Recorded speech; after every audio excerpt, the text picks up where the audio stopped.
Hey guys, welcome back to Social Work Scrapbook. My name is Lauren, and if you have questions about graduate school, MSW programs, then you are in the perfect spot. I am answering all of your Q&As. I did a little reach out last week over on Instagram asking you to send me all of your questions, and I'm giving you the answers today. So let's get into it. Someone wants to know my best study tip for grad students, grad hacks, and organization hacks.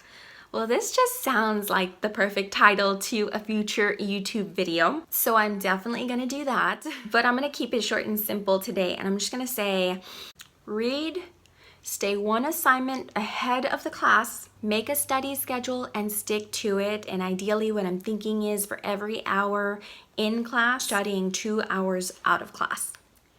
How to side hustle during grad school. Is it possible? I think it's possible. You could sell your notes. You could also tutor undergrads. You can do babysitting, dog walking. I wrote a few more down. Let me see. Oh, you could be a test monitor. I actually follow someone on Instagram that monitors tests, and she says it's so easy money, and she does her studying during that time as well. And I thought that was really smart. Also, you can do a YouTube channel, or you can be a research participant. I've done that. How soon did you start studying for your LMSW exam? I applied to sit for the exam about a month before I graduated. As far as materials, I honestly used all of my MSW books, and through my university, they do provide study guides, study booklets that you can rent out. So I rented those out for free and studied off of those practice tests.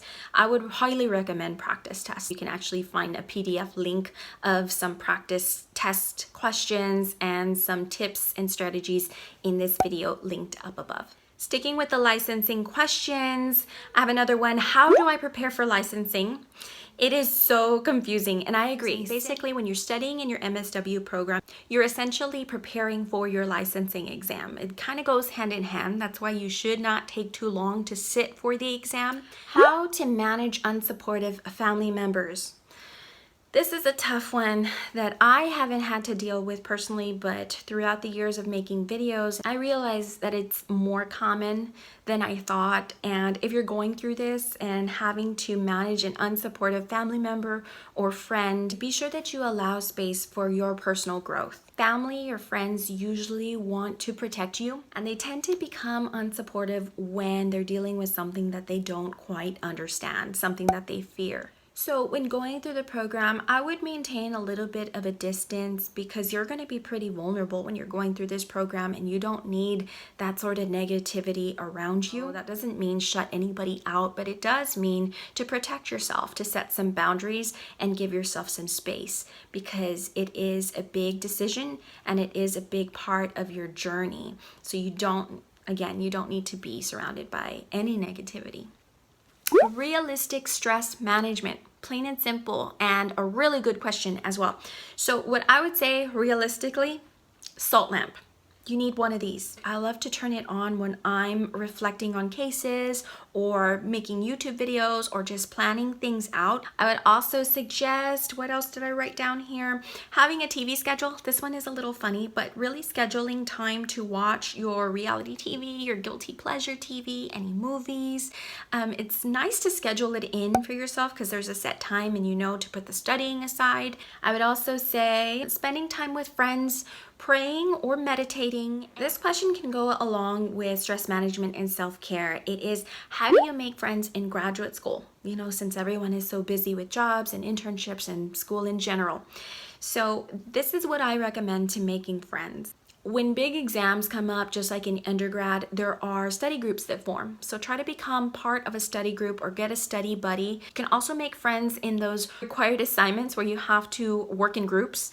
Those are always dreaded. Most of those group assignments are in groups of 4 or even more. So that's a good way to get to know people, maybe have coffee and do study groups and planning for the project outside of school. You can also make friends at your internships. Some internships are gonna host 2 or 3 interns on site, and so that's something where you would have things in common. I would also suggest getting to class early. That allows you to kind of have chit chat before class starts.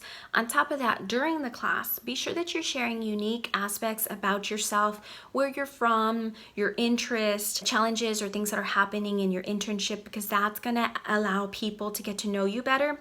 And then they'll reach out to you or come to you during class breaks or after class to get to know you more, and hopefully you start discussions and friendships that way. The next question is, what materials have you found helpful in your practice that you kept from grad school? This is a really good question, and I am a scholarly hoarder. I saved every single article, every single assignment, every single writing piece, and it's really very helpful for me even today because I take on a lot of interns and I teach based off of the assignments that I got in grad school, because I'm seeing that it's not quite the same level and intensity. But if you don't want to keep everything like the way I did, then you don't have to.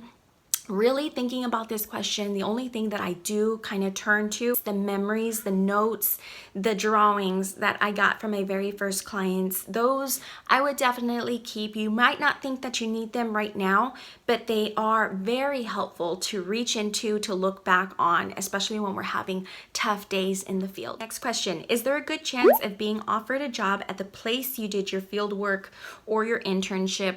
Yes. Yes, there is. It didn't happen for me, but I've seen it happen time and time again. But it does kind of depend on being at the right place at the right time. That being said, it doesn't mean that you're not a very strong candidate in the future. I personally had an intern that applied for a job. He wasn't licensed, so he had to hold off a little bit. And when he reapplied, he got it, hands down. So just be sure that you are putting your best foot forward, because it is likely that you may be hired at your field placement. And my last question, we finally got to it, is what was the hardest part about your field placement? The hardest part was stepping out of my comfort zone.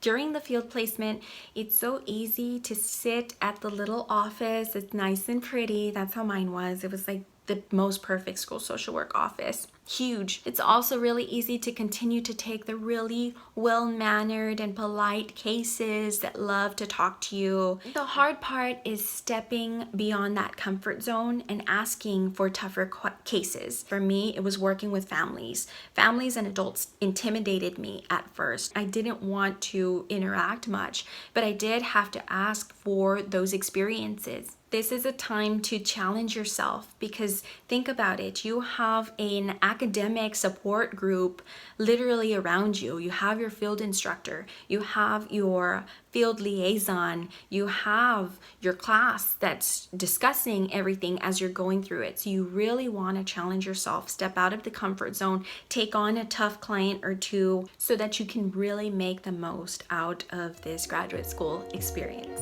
Thank you to everyone that submitted questions for this Q&A. Be sure that you subscribe here on YouTube for future videos like this, and that you're following me over at Instagram at Social Work Scrapbook, because I'm going to throw out the Q&As to my Instagram followers. And I know you have a lot of great questions out there, so stay tuned for more of these. And until next time, I'm wishing you social work success. High five.